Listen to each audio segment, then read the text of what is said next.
Okay, so you know that moment. You're walking down the street, catch someone's eye, they're waving. Uh-huh. So naturally, you beam and wave back, like big reunion vibes. Yeah. Only they were waving at the person like 10 feet behind you. Oh, no. The worst. Right. Suddenly your wave turns into this like weird hand spasm, and your brain's just screaming, abort, abort, pretend you saw a bird. Or you're stretching. The Yeah. classic sudden stretch. Exactly. And then that tiny little moment just lives in your head, rent-free forever, pops up randomly 3 years later when you're trying to sleep. Yep. Sounds about right. Yeah, we've all been there. So today, on this deep dive, we're getting into that awkwardness, That cringe. the full body cringe. Yeah. We'll look at the science, the psychology, why these moments stick with us, and maybe even if there's a way to recover gracefully after, calling your boss mom. Always a tough one to come back from. Tell me about it. So let's start right there. Mm. Why do we even feel awkward? Why cringe? Well, it's fascinating, actually. That feeling, that squirmy, oh, God, make it stop Yeah. feeling. It's not just like a personality quirk. Right. No. If you zoom out, evolutionarily speaking, awkwardness, embarrassment, it actually had a really vital job. A job like protecting us. Exactly. Think way back. Early humans. Being part of the tribe, the group, that was Yeah. everything. Survival depended on it. Right. Safety in numbers. Totally. So doing something that broke the group's rules, the social norms, that could get you kicked out, ostracized. Which back then was basically a death sentence. Pretty much. So our brains developed this this super sensitive alarm system, a little whoops, social error, warning light. Okay, so waving at the wrong person isn't just embarrassing. It's my ancient lizard brain yelling, danger, social foul, mayday, prepare for exile. Kind of. It's triggering that primal, uh-oh, I might have messed up the group harmony response. Activate sweaty palms. Red face, deploy. It's amazing it kicks in for something so minor, though. A miswave. So what's actually happening, like biologically, in our heads, our bodies? Okay, so deep in the brain, you've got the anterior cingulate cortex. Big job for this part. Right. It's basically your brain's error detection center. It lights up when something's off, when there's a conflict between what you expected and what happened. Like expecting a wave back and getting nothing. Exactly. Or realizing you waved at a stranger, and then your sympathetic nervous system jumps in. Fight or flight. Right. Even though the threat is social discomfort, not, a lion. That's why your heart races, palms get sweaty, maybe you blush, your body's gearing up. Wow, okay. And what's really wild is this doesn't just happen when we mess up. We feel it when we see someone else in an awkward spot. Oh, yeah. Vicarious embarrassment. It's real. Totally real. It's why watching, say, Michael Scott in The Office do something incredibly awkward makes us physically uncomfortable. I sometimes have to look away. It's too much. Our brains are basically simulating their cringe. It's intense. It really is. But, is there any good that comes out of feeling this awful? Yeah. Does wanting to sink into the floor have an upside? That's a great question. And actually, maybe yes. Some psychologists think embarrassment can signal something positive to others. Like what? That I'm capable of feeling shame. Sort of. It shows you recognize social rules, that you care about how others see you, that you know you might have stepped over a line. It makes you seem human, relatable, Oh, okay. and potentially more trustworthy. There's even research suggesting people who show embarrassment easily are seen as more generous and, trustworthy. So my cringing could actually be a good thing, socially. In a weird way, yes. It signals you're tuned into the social world. Okay, so for everyone listening, maybe replaying that awkward thing from last week. We all do it. Right. Remember, your brain's just trying to help. It's that old survival kit kicking in, making sure you stay part of the tribe. It feels bad, sure, but it means you're wired for connection. Well put. All right, but knowing why doesn't make it feel better in the moment, does it? Definitely not. Still feels awful. So let's dive into what we're calling the Hall of Fame of awkwardness. Those moments that just make everyone go, ugh, yes, been there. The universal cringe moments. Yeah. It's amazing how these small things hit so hard. Really shows the power of those unwritten social rules. Totally. Okay, first up, a modern classic, the accidental reply all email. Oh, boy. You type out something a bit snarky, Mm-hmm. maybe about Dave's weird lunch habits, Yeah. meant only for your friend. Uh-oh. And boom, Yeah, sent that's- to Dave, to the What? boss, to everyone. The point of no return. Technology amplifying the awkwardness to catastrophic levels. What makes that one so bad, you think? Because you can't take it back. It's just like out right. there, living in their inboxes forever. Digital permanence.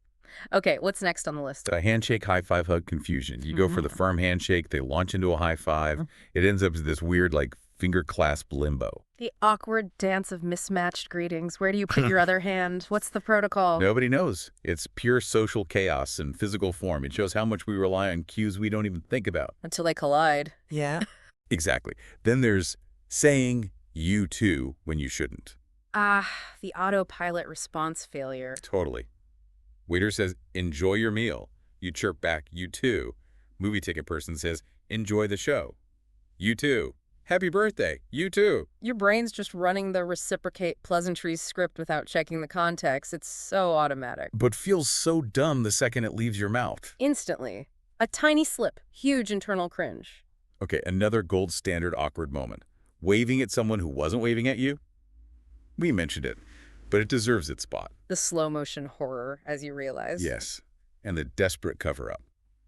Suddenly intensely interested in a cloud or maybe a quick neck stretch. Anything but acknowledging the misfire. It taps into that basic need for connection, and when it fizzles, ouch. The recovery attempts are often funnier than the mistake itself. Oh, totally. Then there's walking the wrong way, then faking a reason to turn around. The sudden, urgent phone check. Yes. Or remembering you forgot something. Back the way you came. You stride confidently down a hall, realize it's a dead end, or the wrong office. Immediate pivot and pretend it was intentional. It's all about maintaining that illusion of competence, isn't it? Can't look lost or confused, must invent a plausible scenario on the fly. It's improv, but the stakes feel incredibly high. And finally, the long, drawn-out awkwardness. Calling someone the wrong name for ages. Oh, the Gary problem. You meet Dave, somehow he becomes Gary in your head, and weeks pass. And now it feels impossible to correct it. The window has closed. He's Gary now. Forever. Or until one of you moves. It creates this constant low-level anxiety every time you talk to them. And yeah, the longer it goes, the weirder the correction feels. Research suggests these stick because they hit our error detection and our sense of self, kind of a double whammy. Makes sense. It feels like a personal failure. But looking back, often pretty funny. Definitely. So if you've done any of these, the reply all, the greeting mashup, the you two, the phantom wave, the fake phone call, the Gary debacle welcome, you're a fully paid up member of the human experience. Congratulations. Or condolences. Both. Now, this isn't just us. Awkwardness is global, universal.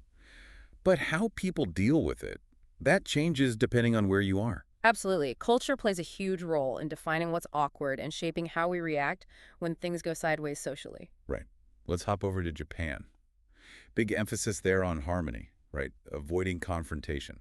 Very much so. Saving face, both your own and the other person's, is paramount. So if something awkward happens, like you trip spectacularly in front of someone. The tendency might be to politely minimize it, maybe even subtly pretend it didn't happen or wasn't a big deal. Everyone sort of collaborates to smooth it over quickly to restore harmony. So less pointing and laughing, more collective, gentle ignoring.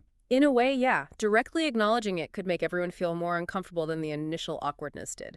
It's about maintaining that smooth social surface. Okay, now let's jump to the UK, land of the apology. Yes, the preemptive sorry. You bump into someone, they apologize. You spill coffee, expect a chorus of so sorry, even if it wasn't remotely your fault, and awkward silences. Must be filled, usually with talk about the weather. Or tea. Anything to bridge the gap. It's a cultural reflex, almost. Politeness as a default setting to diffuse potential awkwardness. Got it. Okay, Spain. Greetings. Cheek kisses. A potential minefield. Right. Seems simple, but is it left cheek first or right? Get the timing wrong, lean the wrong way. And you get the awkward head clunk. Or the near-miss face swerve. High-stakes, split-second decisions. It really shows how much nonverbal stuff varies and how easily it can go wrong across cultures. Definitely. What's normal somewhere is awkward elsewhere. And then here in the U.S., how do we tend to handle it? Often with humor, right. Self-deprecation is pretty common. Yeah, we laugh it off, make a joke, turn it into a funny story later, maybe post it online. It's a more direct approach, perhaps, using humor to acknowledge it, break the tension, and move on. But, you know, the internal cringe might still be raging underneath. Oh, for sure. We just mask it well. Yeah. Sometimes. Okay, quick fire round. International cringe triggers. Things to maybe avoid. Good idea. Thumbs up. Generally okay here, but maybe not in parts of the Middle East. Can be offensive. Right. Context is key. Noodle slurping. Big no-no for politeness in the US generally. But in Japan, slip away. It shows you're enjoying it. Exactly. Loud laughing in Germany might get you some looks, a bit more reserved, perhaps. And showing the sole of your shoe in many Arab cultures. Big sign of disrespect. Keep those feet down. These really highlight how easily wires can get crossed. What's polite or neutral in one place is awkward or rude in another. Gotta be aware. So awkwardness, Yeah. everyone feels it. How we show it or hide it or apologize for it or pretend it didn't happen, that's the cultural spin, whether you bow too low, hug too hard, or say sorry to a chair. It happens. Part of the global human condition. It really is. Yeah. Now, let's talk about the modern twist.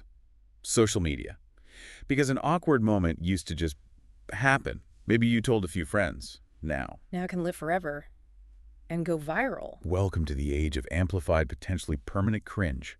Every little slip-up has an audience. It's a huge shift. Private awkwardness becoming public spectacle, the reach, the lifespan, it's completely changed. Think about the Zoom fails we've all seen.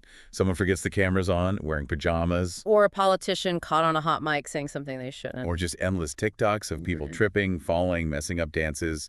1 second of awkwardness, boom, you're a meme. It highlights a real vulnerability in the digital age. That momentary lapse can be captured, shared globally, instantly. So why do we watch this stuff? Why click on the cringe compilation? Well, psychologists think it's partly that emotional simulation idea again, like watching scary movies. Okay. Our brains mirror the feeling. We vicariously experience the awkwardness thanks to those mirror neurons.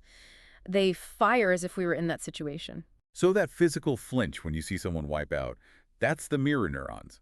Otherly, yes. But unlike horror, cringe content is often very real, very mundane. And maybe there's a weird comfort in seeing that, other people mess up too. It normalizes it, makes us feel less alone in our own awkwardness. Could be.